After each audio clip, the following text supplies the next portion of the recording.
সুপ্রভাত বন্ধুরা, আমার সোনাইয়ের জন্মদিন। সেই উপলক্ষে একটা বটবৃক্ষ এবং একটা অশ্বত্থ গাছের চারা আমরা নিয়ে গেছিলাম রাস্তার পাশে গাছটাকে লাগানোর জন্য। আমি গেছিলাম, বাবু গেছিল। ও বেশ আগ্রহী ছিল যে আমি পুঁতবো। সে জানে না যে সে পরিবেশের জন্য একটু হলেও কতটা সাহায্য করলো।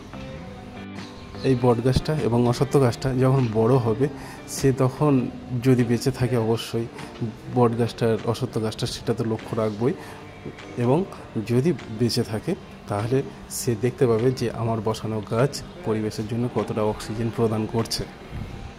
তাই প্রচুর ছোট ছোট আগাছা ছিল, সেগুলো পরিষ্কার করে আস্তে আস্তে মাটি আমরা দিচ্ছিলাম।